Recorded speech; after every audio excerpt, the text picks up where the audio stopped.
Hello, everyone. Good morning. How are you guys doing this morning? Welcome to my channel. This one, before we get in there, subscribe, hit the bell, like. Okay. This one I am going to go back and introduce y'all to my husband, show y'all some pictures. And I just picked a few. And it's the first time I looked at these pictures in so long because I was so like I went through a long period of I didn't want to be reminded of what I was going through. So I blocked everything out of my mind. Um, but I can say now I'm doing better. I'm doing better than I have been. I'm accepting it. And I was angry for so long. I didn't know how, like, I could understand how I'm in this, like, but I love my husband and he's the love of my life, you know. And I just want to introduce him to you guys. His name is John Mannion. Um, like I say, he got incarcerated in 2011. Um, and we go see the parole board January 2021. 2021, sorry. Not 2020. That would be this year. 2021. And this is authentic, you guys. I'm just starting and this is the first reaction. Like these pictures is from maybe a year or two ago and back. So first picture. Let me see. This is a good picture. I'm gonna hold it up to y'all. This was this visit. If y'all can see that, I think that's a pretty good picture.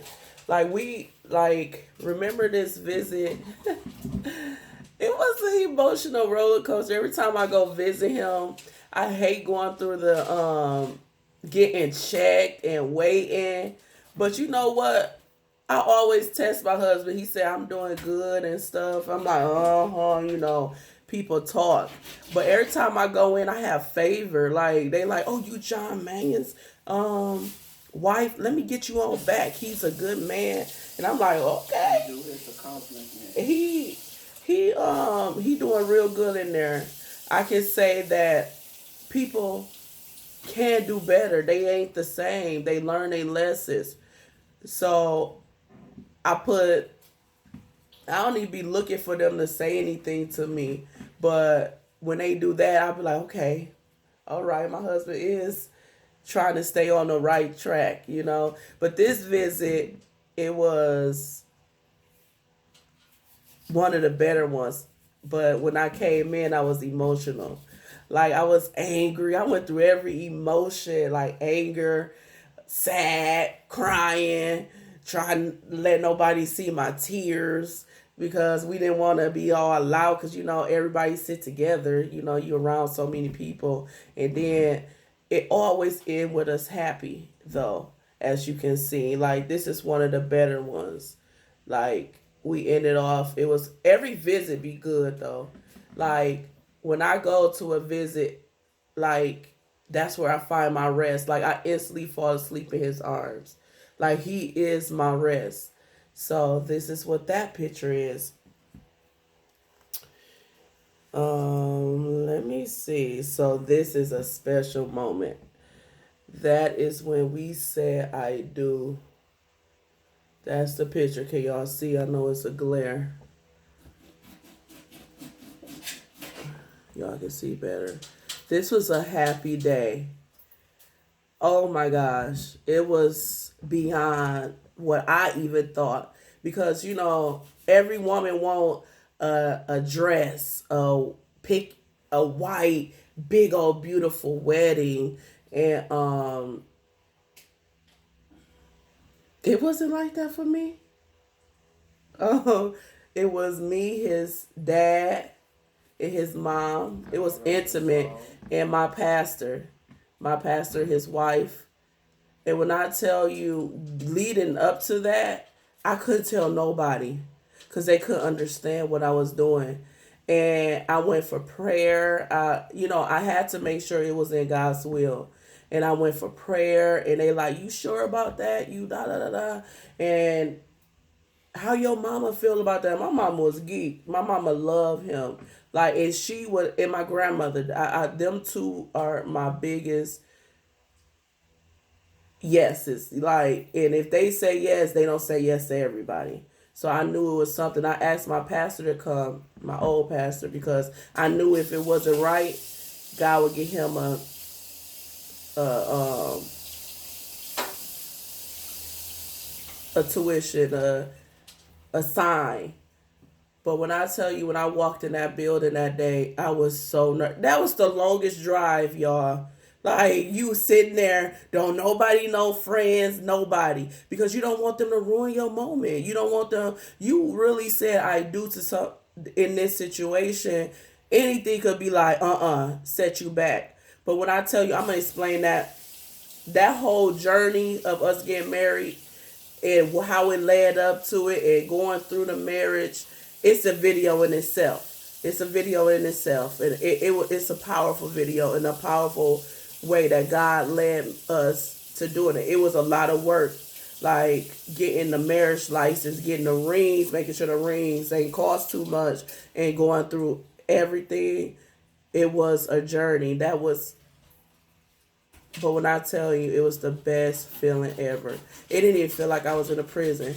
It felt like I was in front of thousands of people marrying my best friend. Like, God was in that place and he filled that room. Like, I couldn't even believe it because I want a big wedding. I told my husband, we got to do this all over when you get out. Like, just promise me that. And when I tell you, it was more intimate. And I won't ask for no other way. Now we can get to share our moment with our friends. Like, it was so sweet. So I'm gonna go on. Here's a picture. I love this moment, you guys. This is a happy moment. This is the first time my daughter met him after we got married. I didn't want to rush her because that's not his child. Um, but I wanted to let them get to know each other before he come home. And here's another picture of that day again. This was a beautiful day. Like, my daughter loved him. Like, she ran when she seen him. She ran to him and jumped on him. Like, they talked over the phone for a while, like years. They talked over the phone, but I didn't let her go up there. I wanted to ease her into going up there because my experience, I got wore out as a child going to see my father in prison. And I didn't go back. It wasn't the right time, and it got old to me. So I didn't want to put her through that. I wanted it to be her choice. But it was a fun moment, and she really brought life to the visits. Um, I got a happy family, y'all. Like, it's beautifully made in its own way. I can say. So this moment, I was so happy that I could be by his side. He go to college in prison, and this was his graduation. When I tell you, they made it beautiful. They did. They didn't feel like we was on a prison setting, but I was happy to be with him as he accomplished things for our family. Like, even though they in prison, they got a lot.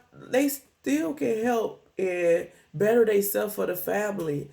Like, just like I'm doing out here. Like, I'm making choices for our family. Like, even though we apart, we together. So I want to show you guys that there is more to just being a prisoner's wife. It comes with ups, it comes with downs, it comes with trials, it comes with being strong. You weak sometimes, you cry sometimes, but my experience, it's beautiful. Yes, I get lonely sometimes. I want my husband home so bad, and now that I look at it, I got a year left when I had 5 years. And looking back, I'm like, whoa, I did that. I didn't think I can do it, you guys. I didn't think I could do it. But every time, like, this was awesome looking back at this picture. Every time I can look at this picture and say, this is what I'm fighting for. This is what I'm fighting for. Us to be reunited without him wearing the blues and orange. You know, this is not who he is. He is a strong man of God. He is a father to my daughter. He is a husband to me. He is my king. He is my everything. He is my spiritual leader. He is God's child. He is not a prisoner. He is not someone incarcerated. He have a name. His name is John. And he is above everything that society says he is. That is not him. The world may think it's him, but it is not. And this is my family. If you have any questions, like, comment, and subscribe. Ring the bell, please. Bye-bye.